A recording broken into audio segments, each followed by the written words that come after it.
a blur. Did we really go to Peru? I want to Cascadia. All of a sudden, we're home. Drinking tap water. Using toilet paper? And sleeping past 4 in the morning. When sifting through all of our photos, souvenirs, and memories, what really stuck out were the people surrounding us during our travels. We'd like to share the things we learned from our fellow Gringos, now our friends, about how to make the most of our cultural experience.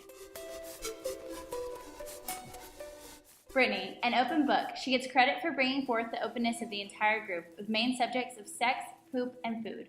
The mantra that we learned from Brittany was, sleep when you're dead. Case in point, waking up at 3 in the morning to climb Huayno Picchu? Get it, girl. Jefe, the graceful brunt of all jokes. And not joking, he is one of the best guys.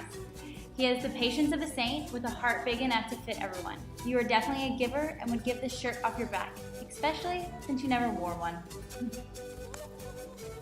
Damn, you so sexy, Mitch. You so sexy, Mitch. You became the big brother to us all, providing a sense of safety by your mere presence and your wicked awesome Spanish skills. You make everything 20,000 times funnier. Moose Knuckle!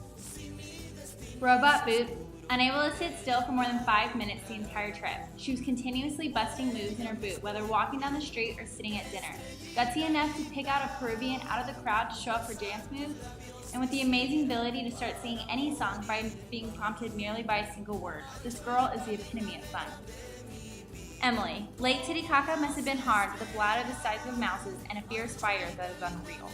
Never could she be seen without a smile on her beautiful face and with a contagious laugh that is bubbly just like her Sprite. Diet? I didn't want diet, just one of the many quotes showcasing Casey's ability to make even an accidental beverage purchase absolutely adorable. She had an amazing attitude that rubbed off on anyone around her, always stoked about any proposition. Casey was always down for anything. If truth be told, Richard was probably the only person who diligently completed the reading as was assigned. Sorry for outing everyone else. Richard taught us how to be a perfect mix of serious and silly, probably because he is so tall that his head is in the clouds while his feet are on the ground. David, the most chill professor ever. David showed us how to just take things as they come. We learned when to sit back and let door drama transpire and when to pick up and hit the road. We appreciated his support, quiet conversation, and immense patience on this foray into the world of international expertise. The perfect traveler is inquisitive, active, alive, and open. This is Maddie. Never a dull moment, never wanting to miss a single thing Peru had to offer. Maybe we feel this way because there was not a fresh fruit stand she didn't visit, but Maddie is one fresh mango. Who doesn't know what I'm talking about? Who's never left home? Who's never struck out? To find a dream and a life of their own, a place in the clouds, foundation of stone. Hailey will go anywhere and everywhere in this world because she is not afraid to strike out. When was Megan not smiling, laughing, and flat out happy? Happiness can be found in the simplest places, just ask Megan. Whether it was her delicious hot chocolate or the breathtaking train ride, Megan's face was a constant reminder of how amazing this experience really was. If there was anyone that connected with the Peruvian people, it was Patrick. Obviously, his flawless language skills were a main factor, but perhaps even more so, his patience to understand a situation. We can't tell you how many times we got into a sticky situation and looked pleadingly to Patrick to come to the rescue. He never failed to help us out. Despite being super sick, Joni was down to adventure to the islands of Lake Titicaca because she didn't want to miss out on an opportunity to experience a different culture's hospitality and get a glimpse into their lives.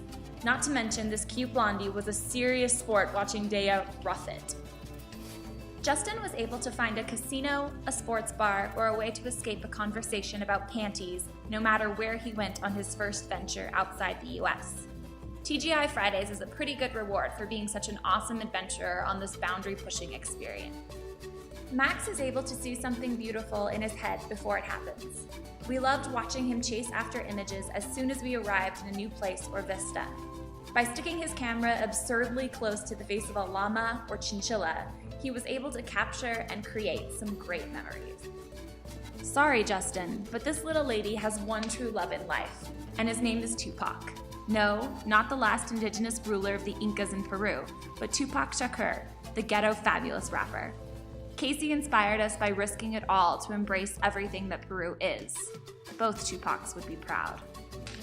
Camille embraced people in the most gracious, open, and friendly manner imaginable. She used her Spanish to get to know new people, including a woman selling massages, the father of kids playing outside our hotel, and the owner of a restaurant where we didn't even eat. Cammie wins for the most friends, Nate. Claire's glamorous toms and sparkly smile sweetened up her take-no-shit attitude. She was such a sport playing the part of Peru's next top model, and her frankness with people on the street showed us how to be both adorable and feisty. God bless America, and God bless Claire Bonner. This fiery Colombian woman asserts herself with confidence, regardless of the circumstances. Dea somehow managed to strut around Peru with her sassy charm despite her injured foot. She reminds us to laugh just as loudly as we complain and to never let anything hold us back from exploring the world around us. Oh, sheet! Although most students would quickly run away from a giant poisonous centipede, Andy confidently and courageously swept the dangerous bug onto his sweater to make an unexpected friend. This is one of the many representations of Andy's ability to explore the world around him in the most friendly and unique way. Cassidy displayed her generosity in several different ways throughout the trip. Seriously, how many French braids did she do? She somehow communicated with locals despite her lack of experience with the language and was always willing to share a sip of her Cusqueña. Cass's generous spirit reminds us to hit the ground running and give ourselves to the world without reservation. Who knew that the cute blonde that we explored the streets of Peru with was in fact a World of Warcraft princess? Amanda truly is one of a kind in her ability to pursue exactly what she wants, whether that be a piece of fried chicken or a new friendship. She reminds us to dream big while still appreciating the simple things. Well, thanks everyone For the silliness, The compassion. and the willingness to be a part of a learning experience bigger than ourselves. Thank you to everyone for freely giving yourselves to this journey, for playing the role of both student and teacher, and developing relationships that will last far longer than our traveler's diarrhea. bye y'all. Adios, cheese nips! Love you!